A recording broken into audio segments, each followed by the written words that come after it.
we'll start with the vector differentiation. Okay.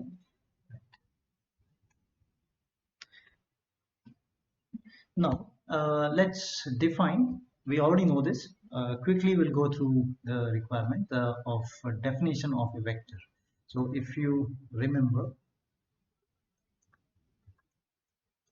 what is a vector? Right? It is a quantity which has, or I can say having, both, you can say magnitude and a direction. Right? Vector quantities example could be force, velocity, acceleration, etc. Right? They have a lot of reference in our physical and engineering problems. Okay, so we are very familiar with the vector algebra, right? That gives the base, that takes us to the basic, what you call, concepts related to vector. So this is what we already have studied: addition of vectors, subtraction of vector, multiplication of vector. There are two types of products associated with the vector, and we know that how we deal with such problems. Okay, but we know that in mathematics we have two more very important operations called differentiation and integration. Altogether you call it as a calculus. So is it possible to apply those concepts, right? Concepts related to integration and differentiation of calculus, can we apply that to the vector? Okay, when we investigate in that direction, we come to know that yes, we can do that. We can apply the vector, we can apply integration and differentiation to the vectors, right? That leads us to the branch of mathematics called as vector calculus, out of which one of the part is vector differentiation. All right, so this can be applied. Again, it has many applications, and this can be applied to multiple problems in engineering. That's why this particular topic has been included for us. All right, in which, anyway, we understood the requirement now, right? Now we do go for the derivative. So that is derivative of a vector. Let's look at the meaning of that. Okay, so initially let us consider a vector. So just to consider a vector, let's initially go with the coordinate system. Let's say this is the coordinate system we are using, right? Let me say this is x and this could be y. Even we can expand this to the three-dimensional case. Okay, now let me take a curve. Let's say we have a curve, all right, and I build what is called as a vector. So vector has direction, that's why. So I start from origin and I'm drawing a vector, say this way. Okay, this is the vector, right? Say if this is origin O, let's call this is P, and this is the vector R. Okay, now to this vector I add another vector. So the second vector is denoted, again it starts from the point where this P ends and it goes to a different point. Okay, let me assume that this is how the vector is placed.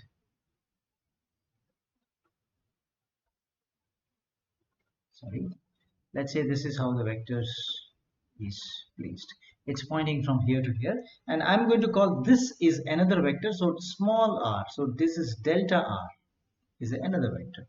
Now as a result, we know that when we add two vectors, I'm going to get a third vector, and the third vector I'm going to mark it in this fashion. Okay, this is the third vector.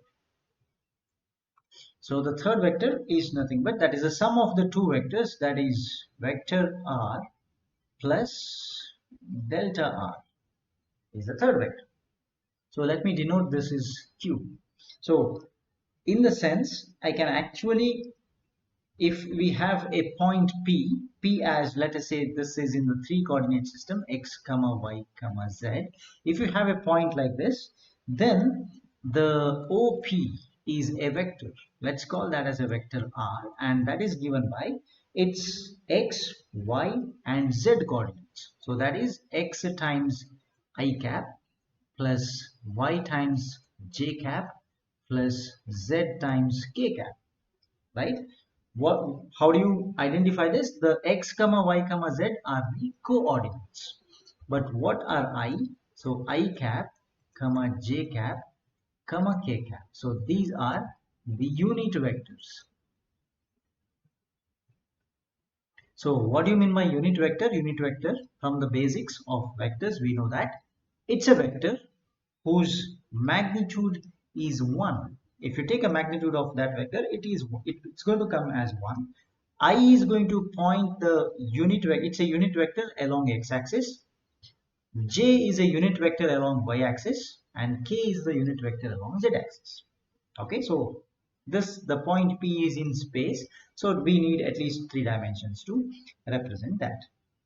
Okay, now, so if I try to represent R in this particular fashion, right? Let's say this is the R. R is equal to this.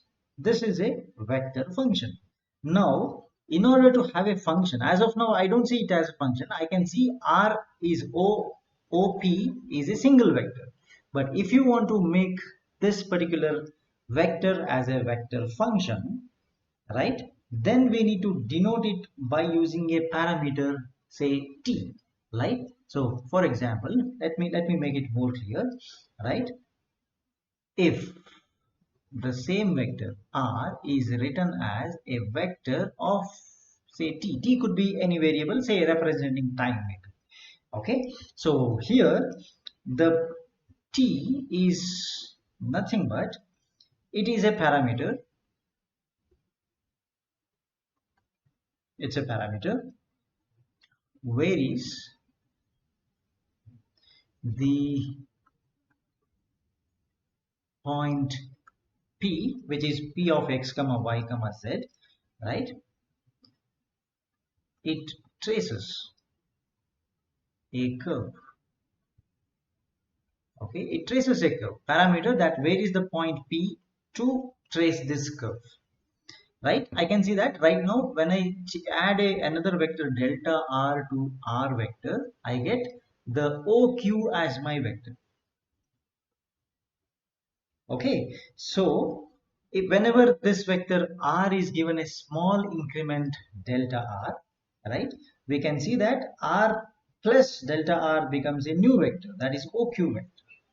All right, so that's how. So I'm giving a small increment delta r so that this reaches to a, the vector becomes a new vector, and you are tracing a curve is being traced.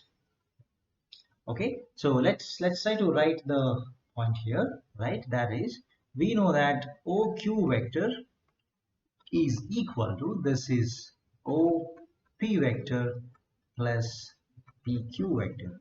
So what do you mean by this? So OQ is nothing but this is, right? Okay, let me write in this way. So this is equal to, OQ vector is what? OQ vector is directly written as, this is vector R plus vector delta R. Right, so we can actually calculate delta R now. If you want to calculate delta R, I just have to subtract OP from OQ. Okay, so this implies the delta R vector can be directly obtained as OQ vector minus OP vector. Okay, now we define the differentiation. So this implies, now you see that as this, right, delta t, so as this variable tends to 0, we get the differentiation. Okay, so therefore we'll write the, therefore the differentiation of a vector, that is r of t, right, is defined as this is, we know that the differentiation is d by dt. So let me write it in the same fashion. This is d r vector by dt. Okay, this can be written as, it's a vector but dash, r dash, like if you have y dash represents the differentiation, so I write a r dash of t. Okay, by the basic definition of integration and differentiation, I know that I can define a differentiation as the r vector for t plus delta t minus the initial value, final value minus initial value, this is this, divided by the difference, that is delta t, right? This should be the case, but I have a difference. I cannot write this as it is, so let me make a small change because I need to define what is called as a limit, right? So let me define that now. So this implies this is equal to, I'll use a limit here. So this is limit delta t tending to 0. So this is what is called as the definition of the vector differentiation.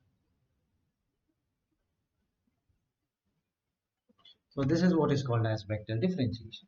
So definition is this, but anyway, we'll see the physical meaning now. So whenever I want to understand what is happening here, right? So the point is, as you see, the limit says that the delta t tends to 0. Delta t goes to 0. This implies in the above diagram, right? What happens? The p and the q will become same, right? The point q becomes coincides with the p, right? So delta t tends to 0 implies what? The q approaches p, right? So this means, right, now what happens, let's try to write that diagram once again just to understand what happens now. When I say q reaches p, this is what is going to happen. So q reaches p indicates, let's say this is my coordinates x and y.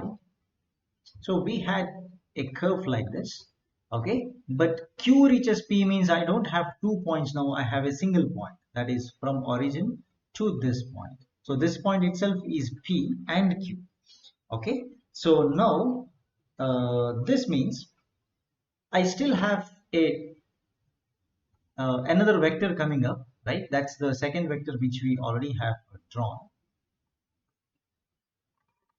It's like this. Okay, once again I'll change the direction because it's maybe it's going upwards, so it will point to that side, let's assume. So it's going to point this side.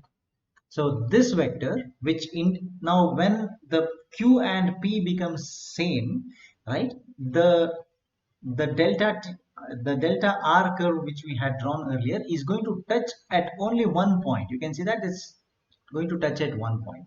That means what? It is now, right, that particular vector is now the tangent, right? So that's what is the representation. So dr by dt represents that particular tangent.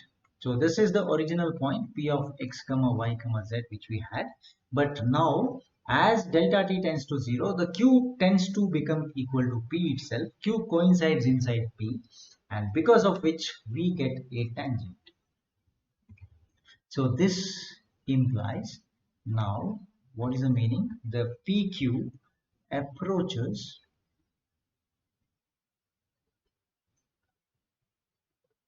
the tangent to the curve at p. So what do you mean by dr by dt? Dr by dt is a vector along the tangent to the curve. So this implies, this is what is the physical meaning. So dr by dt is another vector, is a vector along the tangent at point P. So we understand that, yes. So now physically, what do you mean by the differentiation of a vector? So by normal method, we know that in geometry, we know that when you differentiate a curve, you get the tangent, slope of the tangent. But now what you get when you differentiate a vector, you get another vector, and that vector is along the tangent at the considered point. So first let's go to the application of this particular concept which we have studied just now. So that takes us directly to what is called as velocity and acceleration.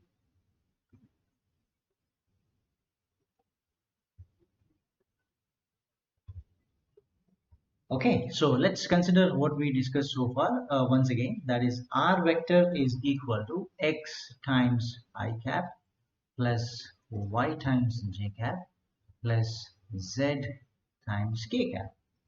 Right, it is a, let's say that this is what is called as a position vector. Let us assume that this is a position vector of a point moving along a curve. Okay, so any point along the curve is pointed by a vector, and that vector varies as the point moves along the curve. That's why it is called as a point vector. Right, it's a point, sorry, it's a position vector, my mistake. It's a position vector of a point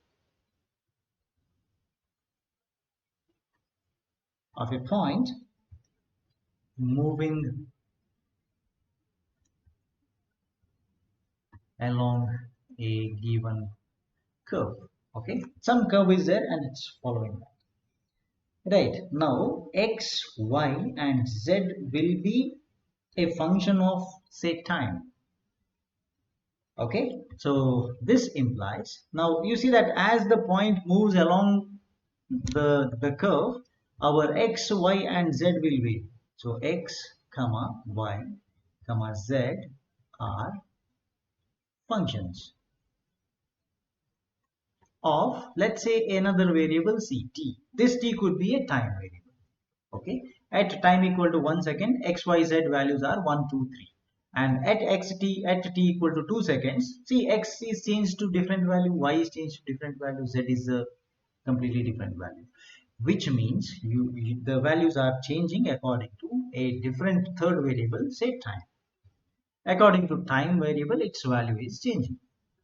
Okay, let's assume this. Now according to this, when this happens, right, now the particle is moving along a particular path or a curve. If you differentiate the path, right, in physics we know that if you know the distance or the displacement, you take a differentiation of that, you get velocity. So according to the same thing, right, now this xyz is a function of t, which means your vector r is also a function of t.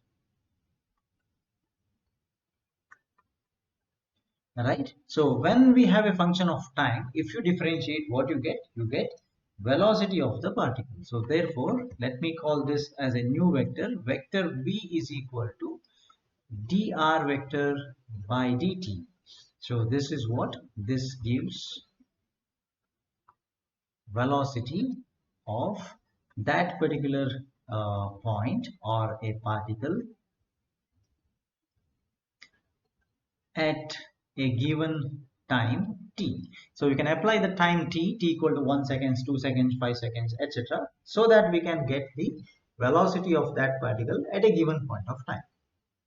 Okay, the next concept related to an acceleration, we already know that you can differentiate the velocity and get the acceleration, right? So then therefore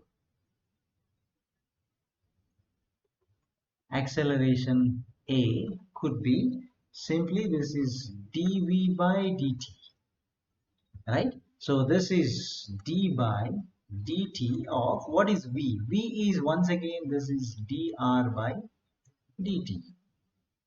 This gives another equation, vector a is equal to d square of vector r divided by dt square.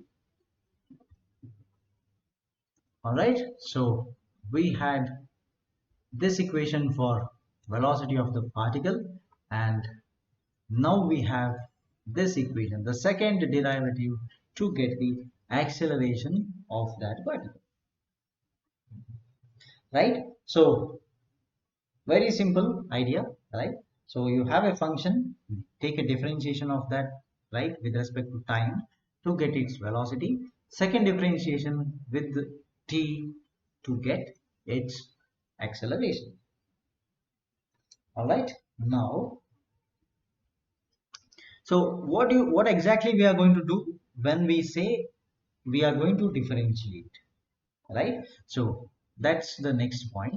So if, let us say, we know what is r vector, this is r vector, is basically this is x of t into I cap, plus this is y of t, right? Or I'll write in a different way, just to make sure that we understand this easily. So initially we write x and this way, this is x into I cap plus y into j cap plus z into k cap. But what exactly it is? R is a function of time. So I can write r of t is equal to, actually this is x of t into I cap plus y of t into j cap, okay, plus z of t into k cap, because it is x is a function of time, y is also a function of time, z is also a function of time, so that your whole vector, position vector r, is also a function of time. Now if at all I try to differentiate this, that is actually vector v is nothing but this is dr by dt. So some other books may use dr vector of t by dt. That's also fine. So this is nothing but it is differentiation of, right? You may see both representations over here. Okay, I'll slightly do a change here just to understand what exactly we are doing. So first I'll write using the normal notation, that is dx by dt into I cap plus this is dy by dt into j cap plus dz by dt into k cap. Okay, so this can also be written in a different notation for in some other books. This could be, this is d, they may use the variable t here, dr of t by dt is equal to d x of t by dt into I cap plus differentiation of y of t by dt j cap, okay, plus differentiation of z of t by dt into k cap. Okay, so both are same.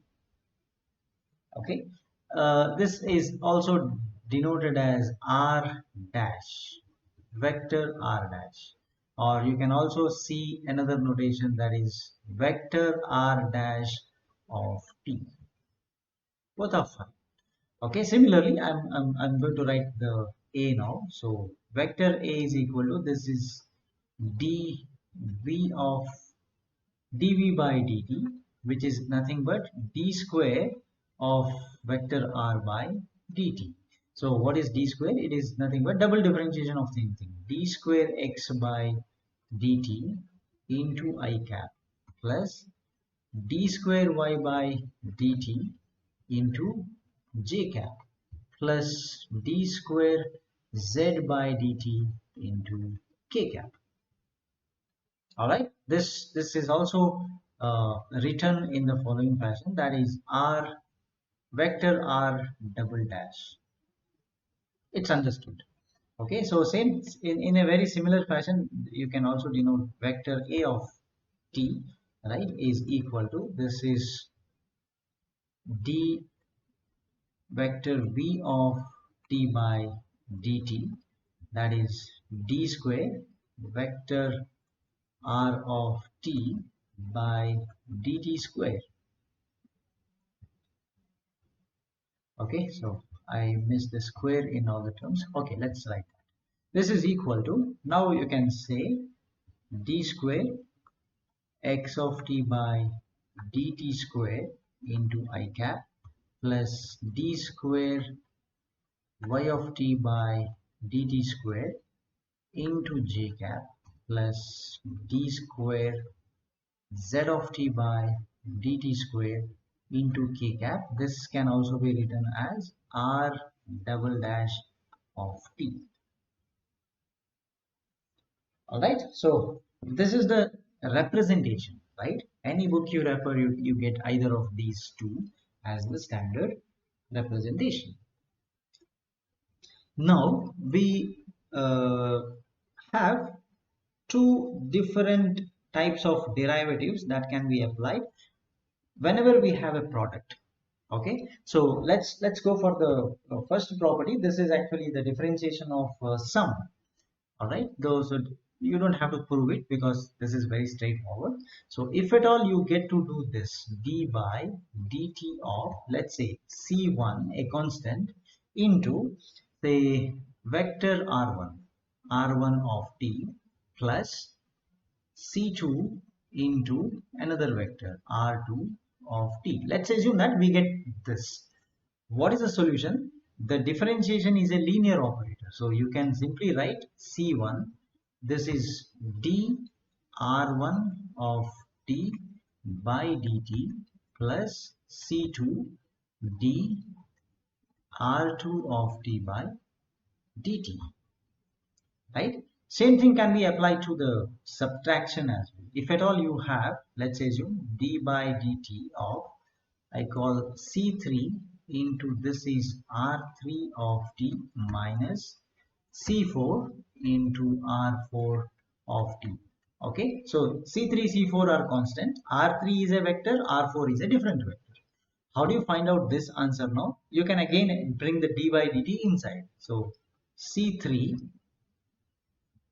dr3 of t by dt minus C4 dr4 of t by dt. Same thing can be applied when you differentiate twice. D square by dt square, also the same thing.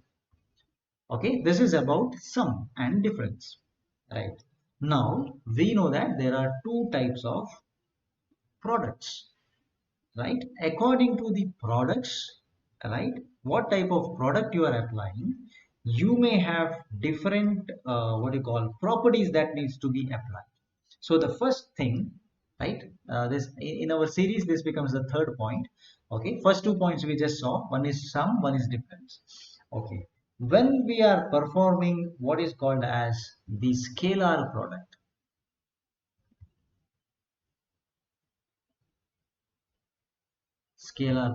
and I want to include differentiation, right? This is, sometimes you get this, you get to prove this. All right, so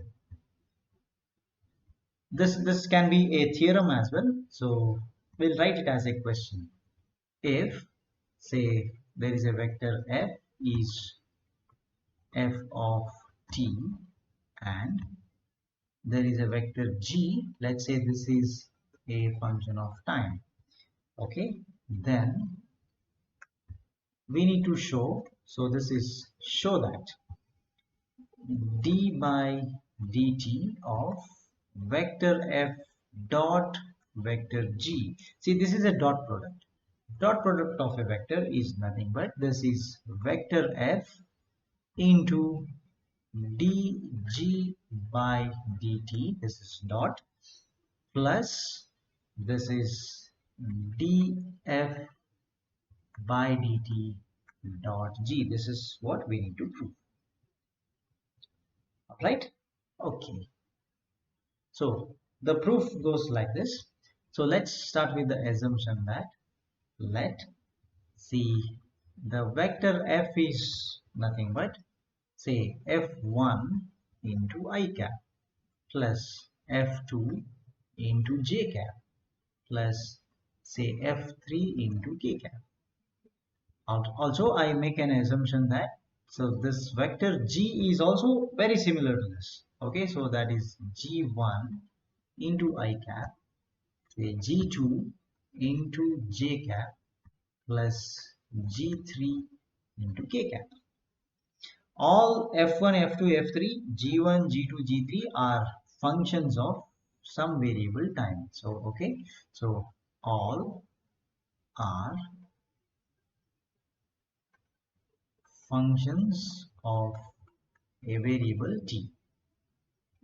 Okay, now let us apply this. So what I want to perform here is this. So that is d by dt of this vector f dot vector g. But I know that what do you mean by the dot product? Dot product is nothing but f1 into g1 plus f2 into g2 plus f3 into g3. Okay, so that means let me try to write that first. This is d by dt of I can write the dot product first, that is f1 g1 plus f2 g2 plus f3 g3. I know that f1 g1 f2 g2 f3 g3 all are the functions of time. That's a t variable. Okay, we just have written that now. So this implies now my intention is very clear, that I simply want to take the differentiation of a product. So I'll try to give another notation for this job, so that this becomes easy. So f1 g1 f2 g2 f3 g3, I'm going to write that as summation of f1 g1, which means summation in the sense all the terms until it ends, f1 g1 f2 g2 f3 g3 and so on. Okay, now we know that summation and the differentiations are interchangeable operations. So that means I can take out the summation and then I can apply d by dt to f1 g1. This is very much valid, right? And this is as per the rules of the calculus. Okay, now what I try to write in this way. This implies summation. See, d by dt of a product, in the sense it's a product rule, uv. Differentiation of uv is nothing but u dv plus v du. This is what we have studied in the basics, correct? So let's apply that. So this implies summation is still outside. Inside the bracket, I'll write the first function into differentiation of the second term, that is d g1 by dt plus, now you write differentiation of the first term, df1 by dt into g1. Okay, now what happens? Let's go further. Now I bring the summation inside. So when summation comes to what is called as a product, summation gets applied to both the terms. This means I have to write now summation f1. Summation f1 in the sense I have to, f1 is actually pointing to which side? It's pointing to the first coordinate axis indicated by an I cap. Okay, dot, right? In the middle I have a dot here, actually this is a dot product, right? f1 dot g, I'll make sure that we are writing that now. Okay, dot summation, right, d g1 by dt into I cap. I still have the I cap there, correct? Plus I apply the summation. This is df1 by dt into I cap dot dg1 by dt into I cap. So there is a summation coming up here. Okay, so we had one summation at the outside. Now we brought the summation inside and we will put the summation for all each and every term. Now you look at that. The meaning is that summation of f1 into I means f1 into I, f2 into j, f2 into k. What is that? That is nothing but the f vector. Dot summation remains, right? Summation remains. Summation of dg1 by dt into I represents differentiation of g1 into I, differentiation of g2 into k, differentiation of G3 into k cap, I, j, k, all the three vectors are coming. So that indicates this is differentiation of the whole vector with respect to this. Similarly, we can replace the other side as well. This is df by dt plus g cap. So on the left hand side, I had d by dt of vector f dot g.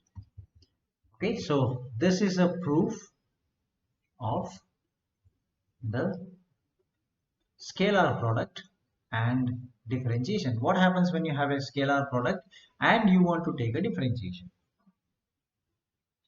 Okay, this is the first proof, right? And now let's go to the second proof. Okay, the second one is, this is the vector product and a derivative. So I'm going to call this as derivative of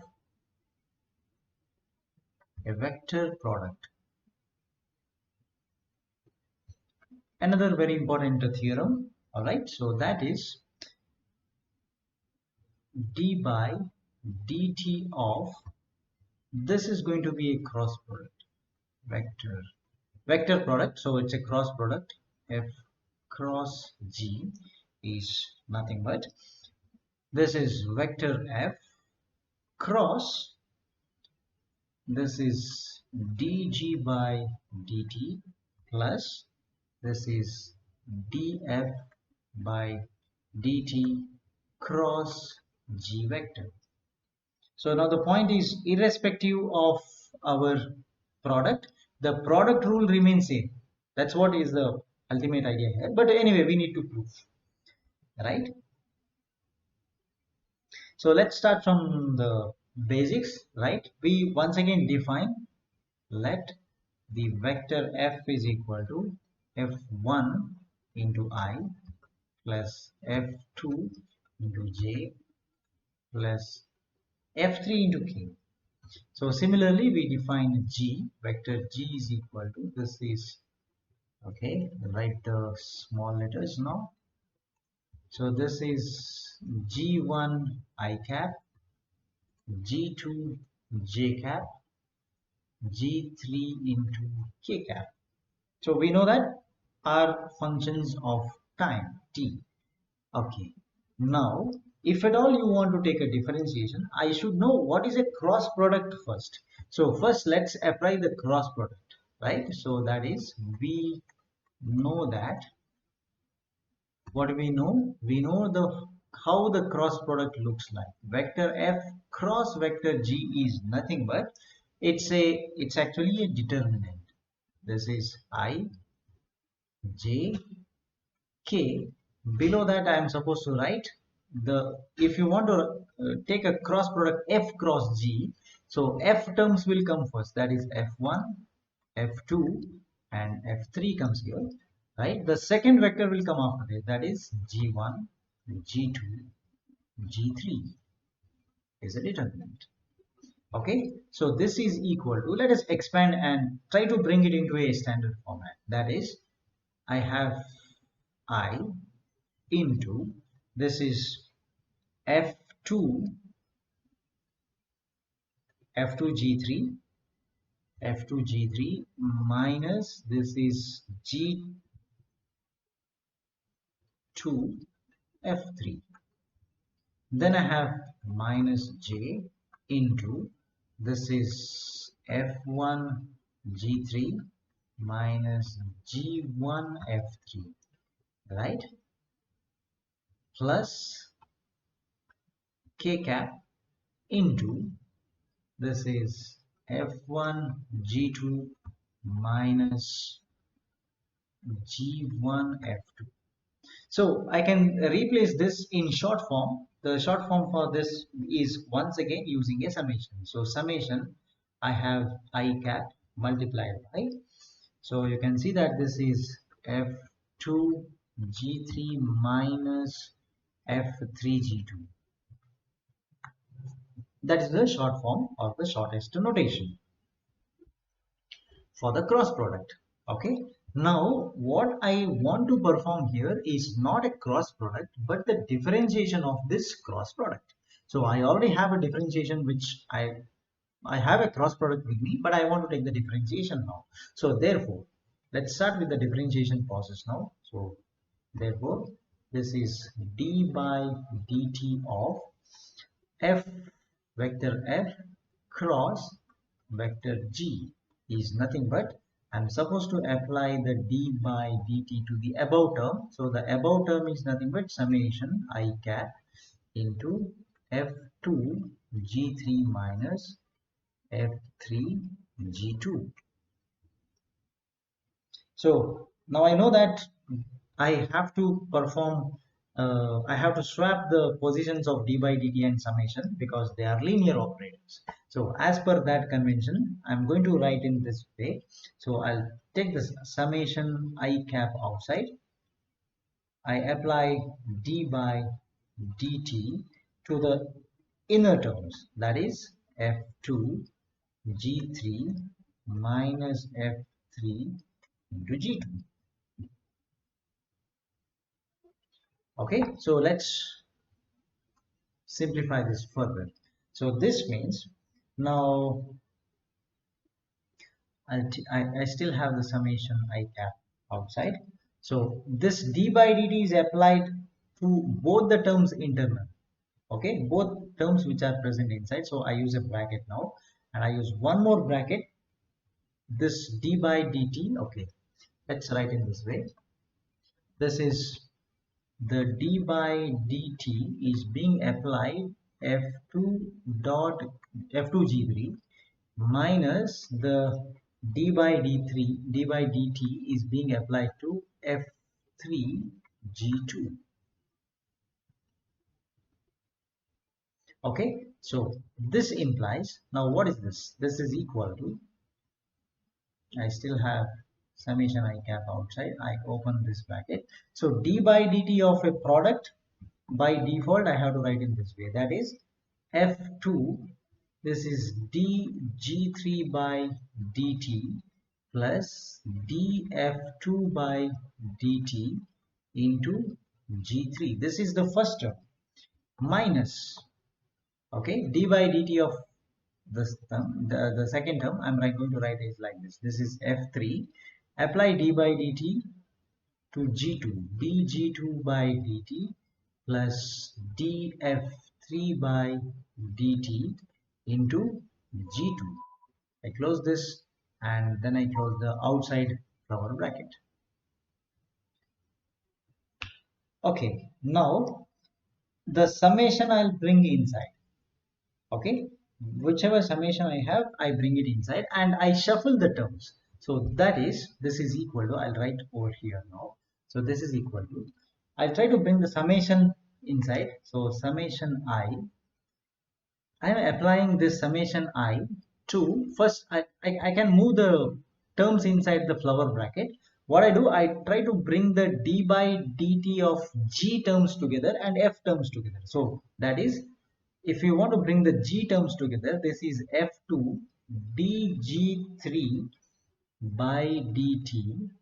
On the other side I have minus f3 into, this is dg2 by dt. This is one summation plus, once again, summation I. Okay, anyway, I don't have space there. I'll move to downwards. I'll write in the next line. So that is, so this is plus summation I, one more bracket. Now I try to write the terms containing the f terms. Okay, so that is summation I have. In the first term I have df2 by dt into g3, and in the second term I have minus df3 by dt into g2. Alright, so let's identify the terms now. So f2 dg3 by dt, that is here, f2 dg3 by dt. Then I had another term containing g2, that is negative. So this is the term which we brought here. we club these two. Similarly, you can see the term containing G3 is here, which I have written here, and the term containing G2 here, which we have written here with a minus sign. Okay, so that's how we have reshuffled the terms. Okay, now this is going to help me a lot in my next step, where I try to eliminate the summation and I try to write the required. Okay, so this can be written like, now you see the summation I, so you see the equation above, so I'm referring to this one. So summation I f2g3 minus f3g2, instead of that I have f2 dg3 by dt minus f3 dg2 by dt, which means it's actually a, I can write this now by using the same convention. I can write, see, this is I, j, k. So the first summation I represents this. See, f1, f2, f3 are as it is. So you write f1, f2, f3 as it is. But the second function, you see, dg3 by dt, which means I'm writing d by, this is dg1 by dt. Second term will be dg2 by dt. Then a third term I am going to get dg3 by dt. So this is the first cross product plus, right? What I'm writing, I mean this whole term is this. Similarly, the second term I'm writing now, the second term is also another cross product, that is I cap, j cap, k cap. See, f is differentiated, so gr, the terms containing gr as it is, no change, but f is differentiated, that is df1 by dt, df2 by dt, df3 by dt. Okay, then that write that g1, g2, g3 as it is. Okay, so this means, now this is very straightforward. So this can be replaced like, okay, I'll highlight what I have done. So this second part, okay, is the second term. So first term I marked with the red color, the second term I'm marking with the green color.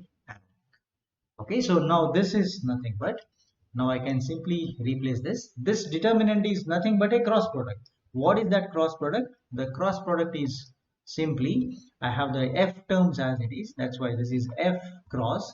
Instead of g, I have d by dt of g. So this is dg by dt plus, in the second term I can see that I have differentiation for f term. So this is df by dt cross g. So that is the final answer. Okay, fine. So these are the very two important theorems or proofs that are required, right, from the today's class. Then now we'll go ahead and we'll try to solve some problems. But before solving these problems, we need some more important points to be remembered. So let me give that as a note. All right, so let's see. uh, we might use the basic concept. This concept already we have studied in maybe the +2 level mathematics, okay, where a component of a vector is required. Okay, so that point we need now, because we will be using the same points once again. Okay, but I will not discuss that as a theory part in this. Simply I'll give it as a note, because we all are very familiar with that concept. Okay, so that is my first note is to find a component of a vector A along another vector D, right, is vector A, this is dot n cap, right? N cap is a unit vector. So here, this is the answer.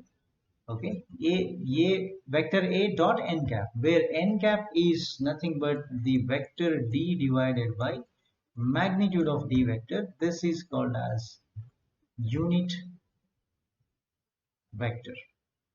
Okay, unit vector along vector d. This is the first point. Okay, I need to use this several times. That's why I'm giving this as a note. And I have another point to be remembered, right? That is component of a vector perpendicular to a given vector. So that is like this. I'll write component of a vector. Okay, let me call that vector as a itself, because previous statement was with respect to a, so I want to keep the same structure. So component of a vector a, it's not in the direction and not along another vector, it's perpendicular to another vector. Okay, perpendicular to another vector, so that is vector d, right, is, right, normally we calculate in this path, right? So it's actually the magnitude of is equal to magnitude of vector a minus vector a dot n cap times n cap. Okay, because this dot product gives you a scalar quantity. So say a scalar quantity into n cap is nothing but a vector quantity. So vector minus vector, its magnitude. So I need to calculate this term if you want to calculate the component. So remember these 2 points, which are very helpful. We will be using this, right, several times when we solve the actual problems of this chapter. Okay, these two are very important notes. And before going to the problems part, we have one more very important topic coming up. That is what is called as the unit vector perpendicular or normal to a given curve. We call it as a space curve. Normally we can see these kind of questions as well, right, because they have very much of the applications. All right, so let's try to find the concept here, then later on we can start solving the problems. Okay, now so let's define something. Let say a is a fixed point. It's a fixed point on a given curve. Okay, on a curve, right? And let's say there is a arc along the curve. So, and also say let the length of arc, say AP. A is one point, the point P can be anywhere, okay, along the curve. So there is a arc P. The length of that RP is equal to, let's say, small letter s. All right. So normally, mathematically, if you want to write this is how it is written. AP, and you write like this, right? Above that, you write a small r. Indicates that this is not a line, this is not a straight line, this is an arc, and its length is equal to s. All right. And let's define the point P. P is equal to x comma y comma z. And let's denote the same thing. Point P is connected to the origin, means I am going to get a vector r. Vector r is equal to, by the standard definition, this is x of t into I cap, y of t into j cap, plus z of t into k cap. Now, how do you measure the tangent, right? So I'm going to call it as a unit tangent now, right? So therefore, unit tangent vector, unit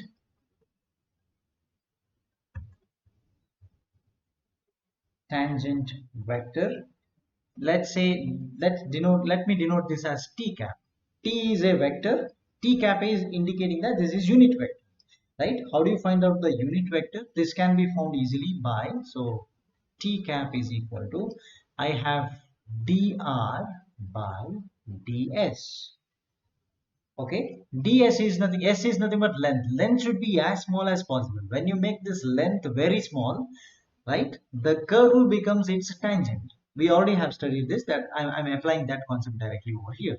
So this is equal to, let me write it in a different way. So dr by ds is nothing but, I don't know yes here, because my function is in terms of t. So what I do, I apply partial derivative concept or the chain rule. This will be dr by dt whole divided by, this is ds by dt.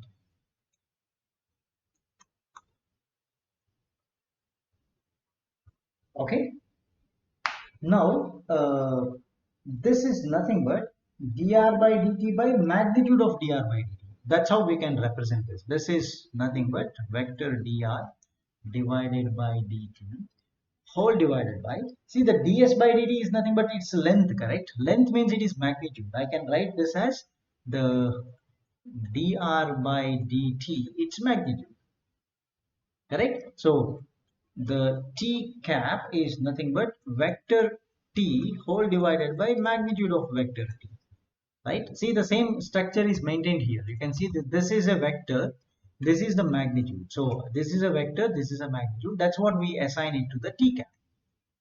So it, that particular concept is still maintained over here, right? I know that the t cap, which means since it is a unit, it's a unit vector and it is the tangent, I can write like this. This implies, what is the meaning of this now? If at all we have the unit vector concept is t cap dot t cap is equal to 1. Like we already know something, that is, if you have I dot I, which is 1. Similarly, j dot j is also 1. Vector k, unit vector k is also equal to 1. So according to this, right, if you take a dot product of t cap dot t cap, then also I'm supposed to get this, correct?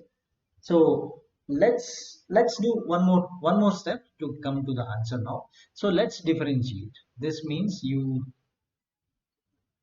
differentiate the above function with respect to s, with respect to s. So what happens to this term? This is t dot dt by ds plus, keep the second term as it is, so that is t dot dt by ds. Right hand side is 1, differentiation is 0. So this is 2 times t cap into d t cap by ds equal to 0. See, the once again, still I still have the dot product in the middle. So dot product of two vectors is 0 indicates what? If you remember the basics, dot product of two vectors are 0 only if those two are perpendicular, right? So see, the t dot t cap dot dt by ds is 0. This is what is the above point says. Anyway, the 2 will cancel out. 2 is a constant. So this implies t cap and dt by ds are perpendicular. So what do you mean by perpendicular? For a unit vector t cap, I have to find dt by ds if you want to find a perpendicular vector, right? So how do you find out the perpendicular vector's unit vector? Therefore, the unit vector. Therefore, the perpendicular unit vector is, this is what is the question. If you go back and check the side heading, it's a unit vector normal to a curve. So I found the vector which is perpendicular, that is dt by ds. Now I want to find its unit vector. How do you find a unit vector? That is n cap is equal to, right, this particular vector, that is d cap by ds whole divided by its magnitude, because vector by its magnitude is unit vector.